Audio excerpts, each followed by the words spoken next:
present. The National Planning Authority will highlight the details later in the course of the day. Who is here for them? You will respond to this question well. Another issue was weak internal audit functions. I have provided 6 billion in financial year 2025-6 across all local governments to strengthen internal audit performance. And these funds will be maintained in the medium-term expenditure framework over the medium term for sustainability. The rest of the departments will be reviewed for consideration after structural review exercise by Ministry of Public Service. What is 6 billion divided by 176? John, you have a calculator there? Can someone divide for me quickly? 6 divided by 176. Another issue, inadequate funds and lack of road equipment.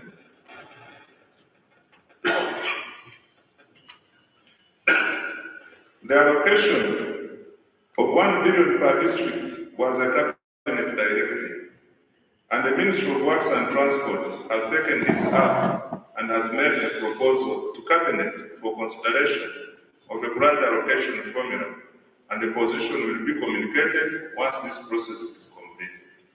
Relatedly, following a needs assessment on the road equipment in all wards, Ministry of Works and Transport wrote to HE the President on 7th August 2025 for further guidance. And once the response is provided, you will be informed accordingly. But let me simplify this. We want to look for money. The equipment in the district has outlived its usefulness. So we want to look for money to buy new equipment.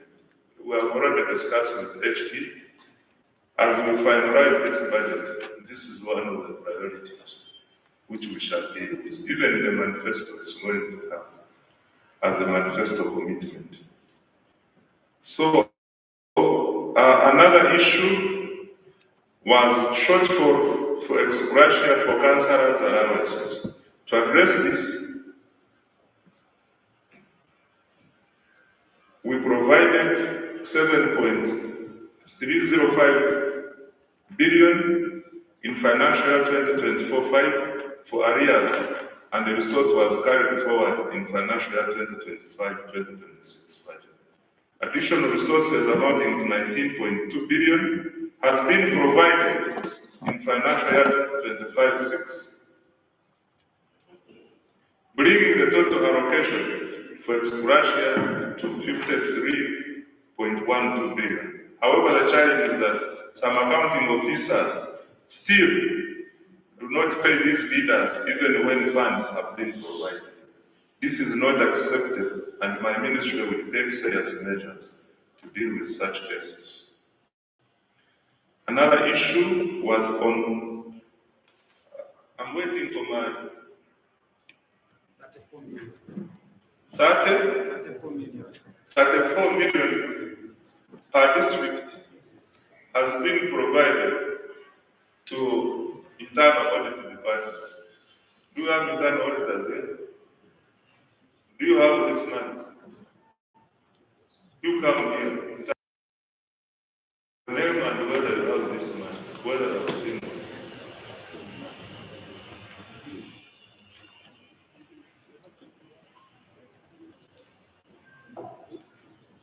Internal audit of where?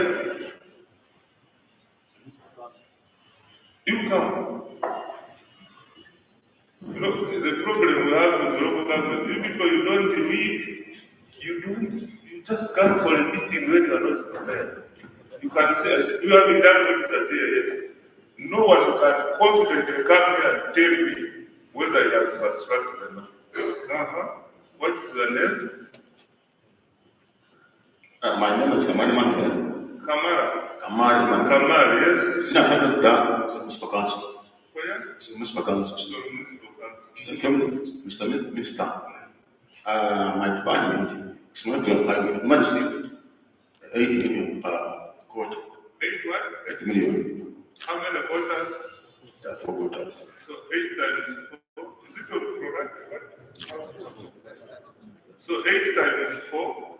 That's 24. 32. So it's within the range. Okay, you have percent. What are you using it for? For monitoring projects. That money is for what? For monitoring council projects. That's roads, infrastructure, and revenue control. What is monitoring? Oh, so what is monitoring? What? Monitoring is, for example, when you have projects like roads, construction of school, hospitals, the money that you assess, there's value for money. You go there to assess whether there's value for money. There is value for money, yes. So what before the 8 million came? How were you? What were you doing? Well, but anyway, everybody was just a bigger. You were using how much?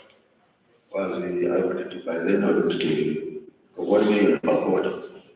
You were at 1 million per quarter? I'm at 8. Now you are at 8. And you use it to monitor. Not audit. What do you use for auditor?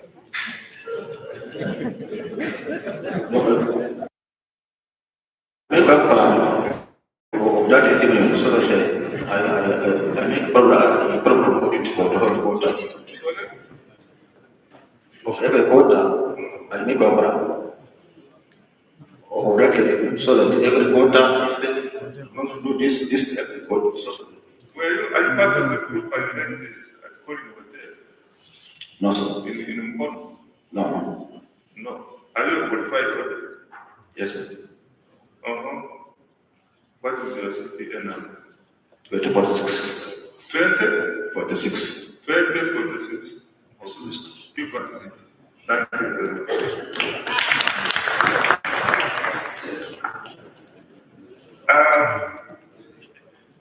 I now confirm that the auditors have money for monitoring and for doing their work. But what I want to ask the auditors to do continues to occur. So my question is already, where are you auditors when all these things are happening? Can I get another auditor in the room? Do we have any other auditor here? Now we want to hide because we don't want to listen. Carlos, you give me one of them. If the auditor cannot come, then the expenditures. So, my question and the concern of the public is, the auditor has looked at the books through the funds around the date. Then where is the leakage? What is the source of the leakage? Why do funds continue to get lost when the auditor is there? That one I cannot answer, Mr. You are an accounting officer. Why? Everything. We are. Don't fear, I'm not going to arrest you. No, it's not a matter of arresting, but then you have to have a complete answer. Because I want to find out what's the solution to this corruption. I want to know whether my internal control system is working, because this is my responsibility.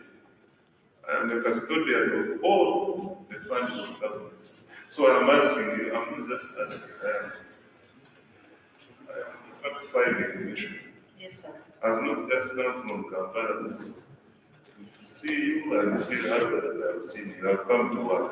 So tell me, what is the source of the leakage? I can't tell you. How long have you been a cow? I'm a deputy, not a full cow. You are a deputy? Yes, sir. Who is the full cow here? There is no full cow.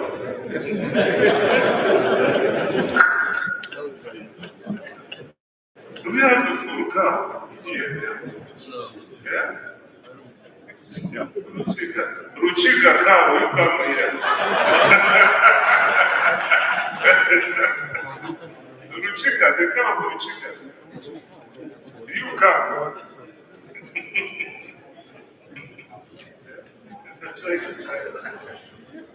I'm now getting you out of your comfort zone. Cow of Ruchika. I want the minister to know you. When I'm the one who appoints you as a cow. So you I know. So I don't want to introduce yourself. You don't want to be a cow next year. So you had a question. Can I repeat for you? You beg my pardon. Okay. What first introduce yourself? Thank you, Honorable Minister. I'm Sharika Najindo, Chief Administrative Officer of Chiga District of Government. Now, Sharifa, in your normal working day, you are an accounting officer, right? In your normal working day, does the auditor cross your mind? Do you ever think about the auditor? Actually, the auditor is a major stakeholder in the implementation of government activities. Why? He oversees how government resources are being utilized, whether work plans, whether implementation is as per work plans, whether there is value for money, and whether there has been a diversion, misdiversion, and how corrective action can be taken. Does he come after or before? Actually, At what stage does the auditor advise you? the internal auditor can come After in. you have spent or before? The internal auditor can come in at any time. There's some situations where you can do a pre-audit and then a post-audit. So now the question is, I have not looked at the numbers for children, but I've looked at the consolidated numbers of local governments. With this auditor in place, why do we continue to see funds being diverted, funds being stolen, funds of fuel getting out at the petrol station? Why? Obviously, human beings are human beings, but where the auditor is effective with other auditors in the town councils, because the auditor doesn't work alone. If the auditor works with colleagues as a system, and various auditors are assigned to various entities, it is minimized. I can't say it is completely reduced, but it is minimized.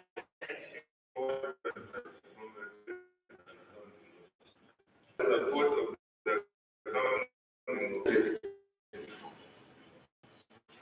it resulted into the shortfall. The shortfall was Of how much? it was 1.3 billion. Are you sure? Or you can confirm? CFO, I think. Someone can help. Are you sure about the number? CFO is around. That is You can go and call. First explain them if you are called to get the figure. So we wrote to the ministry and we are given 700 millions, so which could also not cater for the balance. And we have been promised by you that I think by the end of this financial, you have settled the case. No, I now want to say this. You get us we are now here, the officers are here. By the time we leave this zone, we should have this on the list of those supplementary items. You get the number, you give it to them, so that it becomes part of Schedule 1 of the supplementary.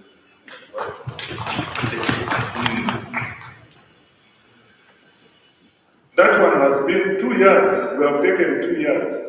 And the problem, last budget, you were not clear. You confused us. You brought 2 requests. I picked one, knowing that I had covered it. Now, after appropriation, I get another call that our issue was not addressed. What did you address? You addressed the current one and left the previous.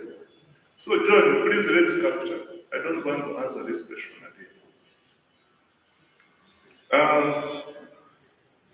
I want to take note of the unpaid pension and gratuity beneficiaries for financial year 2025-6. And following the discrepancies in the domestic arrears submitted by accounting officers, a special audit is being conducted on the government stock of domestic arrears, including salary and pension and gratuity arrears. And accounting officers were requested to submit their domestic arrears by 30th June 2024. In this regard, all accounting officers are required to report maximum cooperation. The team that is conducting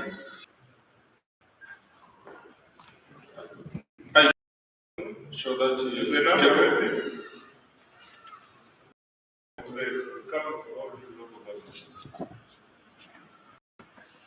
You are looking for it. So, okay. I think we will get it since we are still here. So I thank you very much. And in June, I now go on. It is now my pleasure to open this workshop officially.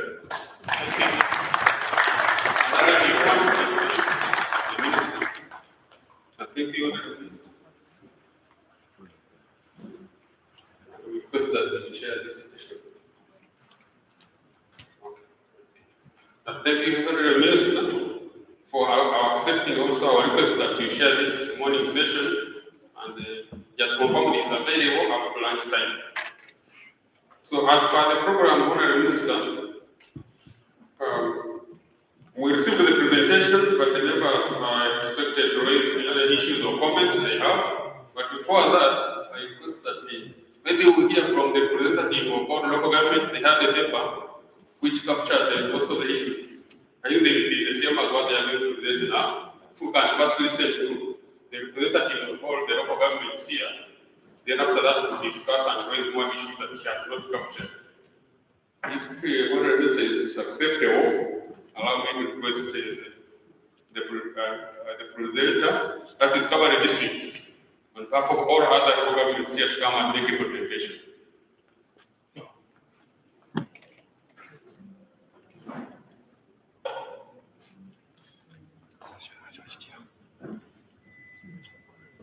So during the discussion, you will raise issues that he has not presented in this paper.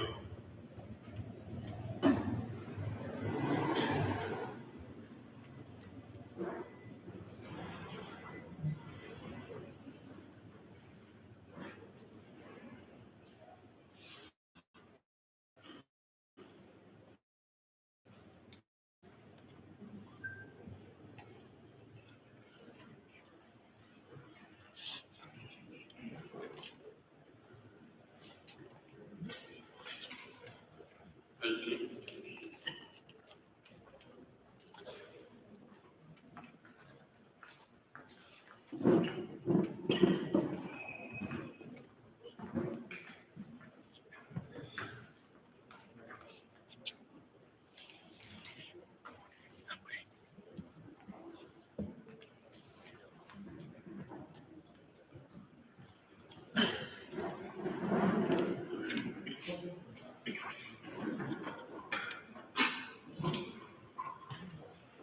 Thank you, Chair, Honorable Minister, RDCs, LCF chairpersons, Chief Administrative Officers, and my fellow technical staff. Good afternoon. My name is Kakul Boaz, District Planner Kabale, and I'm presenting on behalf of the Kigezi sub-region on the issues affecting service delivery, best practices in local government, and support to e-gift, successor e-gift project. So my presentation outline, I'll have a brief introduction and brief statistics for Kigezi sub-region. I will shall also talk briefly on performance assessment, some few challenges and recommendations, and then the proposed e-gift successor projects. So as in form of introduction, for some of the visitors who could have come here, Kigezi region is usually known as the Switzerland of Africa, with a very good potential for tourism, with mountains like Lunga Mountains, terraced Kigezi Hills, National Park, and the one of Mugani, which is popularly known for Urea trekking. I also have Lake Muni, Lake Mutanda, and Chahafi in Solo. Then, in terms of they have already been mentioned, but you also have Njili and the Bunji municipality, which did attend with us, but they are also part of the Kigezi sub-region. And in terms of these statistics, ladies and gentlemen, the recently concluded population and housing census revealed that Kabale district has a total population of 588 persons. Kisoro has 433, 662, Mungu 310, 062, Rwanda 249, 454, Ruchiga, which is the least populated district in the region, has 132, 355, and then Rukunji, which is not here but is part of Kigezi, has a population of 300, 706, and 110, which gives us a total of 1.7 million people in Kigezi sub-region, and this 1.7 million people next 52%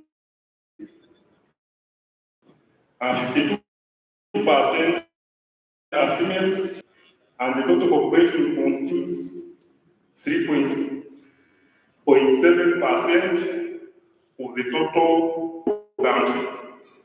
And the average household size in the Kigezi region is 4.2 persons. We have around 396, 918 households. We have older persons who are defined as also 60 years and above as 131, 983, who compose of the total population within Kigezi sub-region. By show of hands, could we get to know the older persons who are here with us? Do you have any older person here with us? By show of hands, so that we can clap for him or her. So you can see they are very scarce. Because if in this room we can't have one person. Then the children in the region are 47%, and the total fertility rate is 4.2 children per women, and those are women aged 15 to 49 years, and maybe also the adolescents who began childbearing according to the recent concluded national population housing census, who are teens, we are 4%, indicator which is not very good. Then members also looked at the national performance assessment, and particularly for the one of 2024, and this is how we performed in the region. Kabale district got a score of 94, was ranked number 4 at national level and number 1 in the region.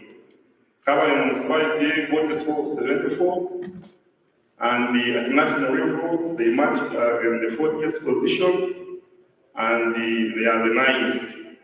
So the district scored 76, and they are ranked 26 at the national level and the 7th position in the region. So municipality got a score of 85, and they are ranked 11th at the national level and 4th at the sub-region level. Akanungu district scored 72%, which made them the 34th position at the national level and the 8th position at the regional level. Rwanda district scored 79 and became the 20th at the national level and the 5th at the regional level.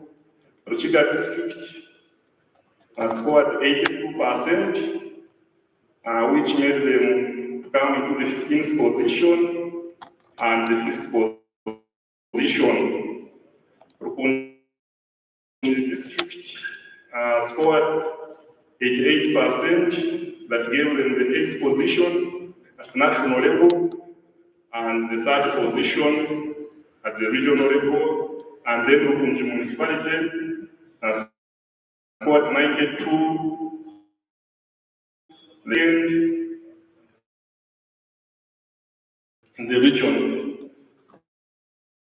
So members, this assessment, when we proceed to the next slide, on average, and I think we are among the best 2 countries, and this best performance, Honorable Minister, this best performance come along with grant allocation. Case in point, in Kabale, there was over 1 billion that came in grants, in form of grants, development grants for education, health sector, water, and production. And even in Rwanda district received over 500 million attributed to this performance. And as a sub-region, we shall endeavor to perform very well in the forthcoming assessment for 2025 to make sure that we keep benefiting from this funding.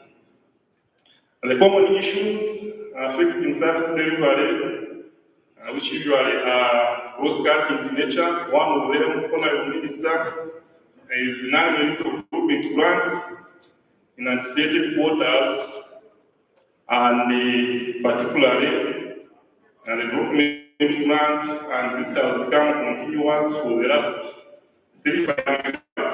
Don't get capital development grants in the first years. To implement the local government should be done after the submission of the reports is 30 September. Environmental screening for subjects, and don't get the money because those activities, but is much when we are constrained. So with that improvement, we get released as budget for to assist us. Number 2 is limited reach of emergency medical services and ambulances. And this one came from the DHOs, and the issue was that the policy provided that each constituency should be allocated an ambulance, but not all have been reached. And where they have limited fuel provision. For example, in Kabale, where we have 3 constituencies, Kabale municipality, Lower West and Lower West, we only have 1 instead of the 3 ambulances. So they don't really have none. Rwanda has 1 instead of the required 2. Ruchiga has 1. Rukunji has 2 instead of the required 3. And Kamungu, for them, they have only 2. That's how I was informed of. And then related to ambulance also, the high cost of repair and maintenance of these ambulances, and particularly, they are requesting that the repair and maintenance of the ambulances should be decentralized at regional level to reduce the cost of servicing, that the current approach of having to drive to Ministry of Health for routine maintenance for servicing is really costly. That requires you to have fuel of 600 plus facilitating the driver, which comes to 800, yet servicing is done for 500. So they are really advocating that if the service would be brought closer to the regional level, it would be of great help.